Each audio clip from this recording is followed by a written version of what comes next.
Probablemente mientras ustedes están viendo este video hay aproximadamente 3 billones de usuarios que están haciendo cosas como viendo películas en Netflix, ordenando domicilios a través de páginas de internet, comprando en comercio electrónico, están en videoconferencias, por ejemplo. Todo el tiempo nosotros permanecemos, antes de que sucediera esta situación de salud pública, ya permanecíamos suficientemente en el computador y en el celular, y ahora pues con mucha mayor razón. ¿Cómo es la rutina en la que nosotros estamos día a día? Nos levantamos temprano y probablemente lo primero que hacemos es revisar el celular. Aparecen un montón de notificaciones de WhatsApp, de los otros servicios de mensajería, de las redes sociales, los correos que llegaron por la noche de gente que se acostó muy tarde y que si uno no ha leído el mensaje, pero ya por el asunto sabe que es mucho más trabajo. Entonces permanecemos desde ese momento 8, 9, 10, incluso más horas frente a una pantalla, insertados en un ecosistema digital. De hecho, uno podría, digamos, conjeturar fácilmente que un ser humano en promedio lo que está haciendo es estar en un computador en este momento. Y eso nos lleva a pensar, bueno, si estamos tanto tiempo metidos ahí, ¿de qué es lo que está hecho eso? ¿Sí? Porque ya vemos para qué sirve, por ejemplo, para este tipo de cosas, y hemos indagado algo sobre cómo nos podemos apropiar para construir objetos de aprendizaje, qué herramientas usamos, por ejemplo, Moodle para mostrar información, para hacer cuestionarios, etc. Pero en el fondo, ¿qué es lo que soporta eso? ¿Qué tecnología es la que nos permite que cuando abramos el portátil o aprendamos el computador y entremos al navegador Firefox, Chrome, Edge y escribamos Google, aparezca la página de Google, o escribamos Moodle y aparezca la plataforma que nosotros estamos usando? La idea es esa. Vamos a sentarnos a pensar cómo es que funcionan las páginas web de un modo muy superficial, pero que es suficiente para que ustedes tengan una idea bastante completa de qué es lo que ocurre detrás de en los computadores, pues en las redes teleinformáticas y en los servidores para que ocurra eso. Y voy a utilizar como excusa a este personaje de acción. Es una figura de Bruce Lee. Bruce Lee fue un actor que se popularizó por hacer películas sobre Kung Fu y sobre artes marciales orientales en Estados Unidos, en Hollywood. Y Bruce Lee me va a servir mucho porque tengo una figura de acción que es algo que se llama un mecano, que utilizan los artistas para poder dibujar. Y compárenlo, pues de hecho es igual a Bruce Lee, solo que es de color gris. Bruce Lee es mucho más bonito. Entonces al final vamos a ver cómo nuestra explicación sobre internet, sobre páginas web, se va a resumir en estas dos figuras de acción. Además existe una casualidad, y es que en el momento en que Bruce Lee tuvo su mayor apogeo, a finales entre los 70 y los 80, en Estados Unidos también se popularizaron las redes de internet. Qué casualidad, pues como tan graciosa. Entonces vamos a empezar. Como todo tiene un inicio, yo pensaba de ponerle el título a este video cuando la web no eran más que 2 computadores, porque de hecho comenzó así, comenzó como una red muy, muy simple. Entonces vamos a ver cuáles son los orígenes de la internet. ¿Por qué razón es relevante abordar este tema? Porque ustedes son profesores del siglo XXI y ustedes van a usar constantemente este tipo de recursos, entonces mínimamente deben conocer cuáles son los fundamentos técnicos que soportan las páginas web o las plataformas como Moodle, por ejemplo. El origen de la internet es como muchos otros inventos que nosotros hemos imaginado y hemos implementado, de un conflicto bélico. Entonces, de la Guerra Fría, que fue un conflicto entre Estados Unidos y la Unión Soviética entre finales de los 50, los 60 y finales de los 60 más o menos. Ese conflicto bélico llevó a que hubiera grandes cambios. Uno de los cambios fue precisamente el origen de internet, pero qué particularidad. Por ejemplo, el currículo, y voy a hacer un paréntesis aquí, del que se habla ahorita, que es el STEM, el STEAM, el STEM más A más H, el STEM más A, pues es algo que tiene que ver con ciencia, tecnología e ingeniería, pues, y rescatando como todos los valores prácticos de la educación, que no debería ser tan teórica. Ese STEM se puede rastrear los orígenes precisamente políticas de educación que pretendían en que las grandes potencias como Estados Unidos pudieran implementar un modelo educativo tal que favoreciera la formación de una base laboral, de una fuerza laboral que fuera muy buena técnicamente para avanzar rápidamente en la producción científica. No tenía nada que ver con cerrar brechas de desigualdad o democratizar el acceso a la información, para nada. En el fondo, la idea era, hay que hacer gente que sepa, que sea muy buena investigando y muy buena investigando en temas muy técnicos, pero con fines prácticamente armamentísticos. Cierro ese paréntesis. Otro de los inventos, pues, o de las iniciativas que en este momento las explotamos continuamente, es el Internet. Entonces, en esa Guerra Fría, en ese conflicto entre Estados Unidos y la Unión Soviética, la URSS, en finales de los 60, más o menos, el temor de Estados Unidos era que, como todas las comunicaciones se daban a partir de líneas telefónicas, en el caso eventual de que hubiera un ataque por parte de la Unión Soviética, entonces pues ellos iban a quedar desconectados. Y como una propuesta alternativa, y en vista de que, por ejemplo, los soviéticos habían lanzado este satélite que se llama el Sputnik 1, creció pues mucho más el temor de un posible ataque nuclear, y con ese ataque nuclear pues simplemente se iban a, digamos, a segmentar, o se iban a separar ciertas partes pues por el daño a la infraestructura tecnológica que tenía el país en ese momento. Entonces, una, digamos, respuesta fue que el Ministerio de Defensa creó una entidad que se llama, o una agencia que se llama ARPA,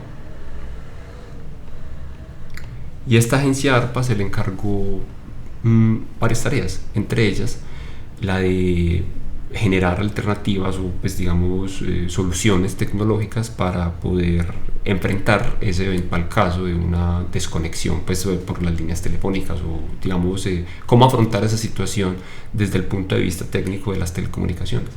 Entonces, esta ARPA, de aquí hubo un científico, J.C.R. Licklider, quien propuso crear unas redes de comunicación, pero no entre los teléfonos, sino entre los computadores. Entonces digo, no, venga, pero ¿por qué no conectamos, en lugar de usar solamente el teléfono, usemos también los computadores? Y entonces conectamos un computador con otro computador, ¿cierto?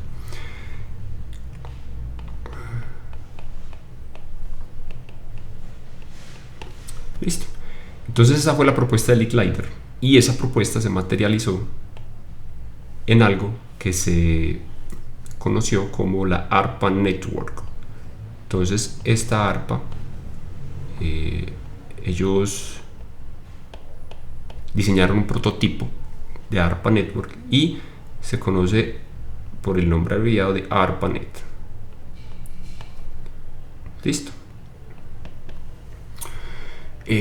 Esa red comenzó a operar a finales de los años 60 y funcionaba de una manera que se llama con conmutación de paquetes. ¿Qué significa conmutar los paquetes? Significa que ellos desarrollaron una tecnología que les permitía enviar un paquete de un computador, pues de un nodo de la red a otro nodo de la red, y al paquete le agregaban una metainformación. Recordemos que los metadatos, pensando pues como lo que habíamos visto de los objetos virtuales de aprendizaje, es información adicional a ese paquete. Entonces, en este caso, al paquetico de lo que yo quiero enviar se le agrega entonces cosas como el destinatario, lo que uno hace cuando va a enviar un paquete por un servicio de mensajería. Uno tiene que poner el destinatario, tiene que poner el remitente, tiene que poner un número de teléfono, tiene que poner una dirección. Listo. Todos estos datos con el propósito de poder identificar o enrutar el paquete apropiadamente, de dónde viene y para dónde va, y que llegara pues como toda la información. Recordemos, en este momento o hasta este momento, esta es una iniciativa netamente armamentística, o sea, esto hace parte de un invento entre los 50 y los 60 que iba apuntado, era para la guerra. Entonces, a continuación ocurrió lo siguiente. Con el éxito de las pruebas que se hicieron, entonces la red ARPA, la ARPANET, comenzó a abrirse espacio, ya no solamente con ese fin, guerrerista, sino que empezó a involucrar a las universidades. Entonces, la Universidad de Stanford fue una de las primeras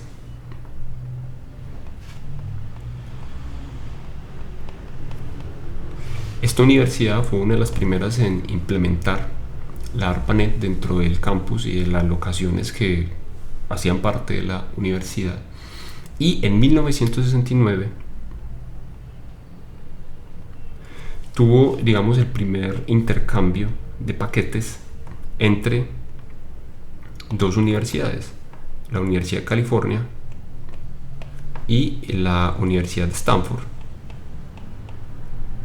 Entre estas universidades entonces se conectaron dos máquinas. Esas máquinas intercambiaron un mensaje desde la Universidad de California, y ese mensaje era tan simple como esto: enviaron esta palabra, login. De hecho, no alcanzó a llegar todo el mensaje, solamente las dos o tres primeras letras alcanzaron a llegar. Y eso, que en ambos puntos, tanto en este como en este, tenían computadores que en este momento ocuparían el espacio de una casa pequeña. Piensen todo lo que hemos avanzado y en la miniaturización de la tecnología, como la capacidad de cómputo que tenemos de un celular, que es un poco más grande que una tarjeta de crédito, es superior en muchas órdenes de magnitud con estos computadores con los que iniciamos las primeras pruebas para las conexiones de internet. Ese es un hito muy importante, el hecho de que ya haya establecido entre dos entidades que eran de carácter investigativo una implementación de la red ARPA, de la ARPANET, y que se haya podido pues enviar como información exitosamente entre esas dos. Posteriormente, el otro hito pues como relevante en este desarrollo es en 1970 con la implementación de algo que se llama el protocolo TCP/IP. Este es un paso muy importante porque más adelante, con el crecimiento de las redes, entonces esto permite que una red se una a otra red para hacer redes más grandes. Con la agregación de esas redes entonces surgen retos como, bueno, si yo tengo un paquete de información que necesita ir a otra parte, ¿cuáles son las reglas que tiene que cumplir ese paquete? ¿Cuáles son los metadatos que tengo que agregarle a ese paquete para que cuando viaje por esa red, por los distintos elementos tecnológicos de infraestructura que soportan la red, el paquete llegue a su destino correctamente? Este protocolo TCP/IP fue propuesto por dos científicos.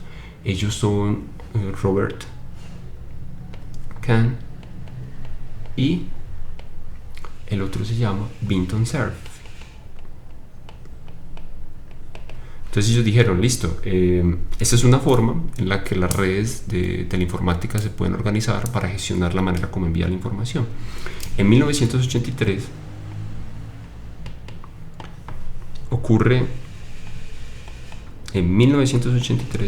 la ARPANET adopta este protocolo.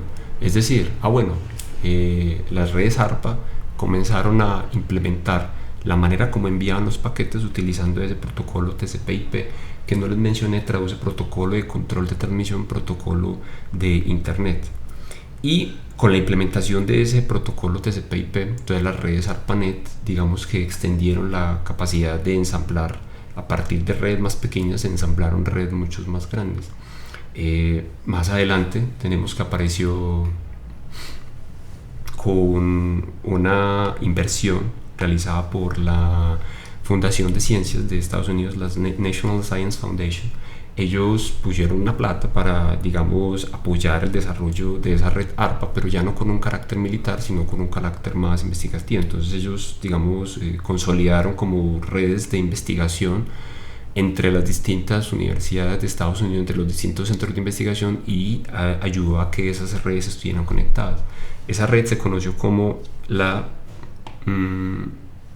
NSF, the National Science Foundation, y al final la NET, red o apoyada por esta sociedad o esta entidad pública de Estados Unidos que se encarga pues como de soportar la investigación. Y el último hito importante que quiero mencionarles para no extenderme más en esta historia fue en 1990 la invención de lo que dicen que es el WWW, el World Wide Web. Esta, digamos, la gente a veces se refiere como que la internet hubiera nacido en 1990. La manera como accedemos a internet probablemente nació en ese momento, pero la red se estableció desde finales de los 60, como les expliqué al principio. Esta invención fue parte de un científico que se llama Tim, voy a escribirlo en color negro, Tim Berners-Lee. Y es importante porque él fue el que inventó esto que se llama el protocolo HTTP, que ahorita vamos a hablar un poco más de él. Ese protocolo HTTP, que traduce Hypertext Transit Protocol, es el que le permite a distintas, o le va a permitir a distintas máquinas, independientemente de la plataforma, acceder al mismo sitio web y que todas se puedan entender correctamente. En ese caso, entonces, el protocolo TCP/IP es a nivel de cómo se envían los paquetes, y el protocolo HTTP es a nivel de cómo es el paquete a la hora de enviarlo y a la hora de cómo lo va a leer pues ambos, el destinatario y el emisor del paquete propiamente. Entonces, por ahora, esos es como los antecedentes. Tenemos un invento que ha revolucionado el mundo y que salió propiamente como una propuesta de alcance militar, pero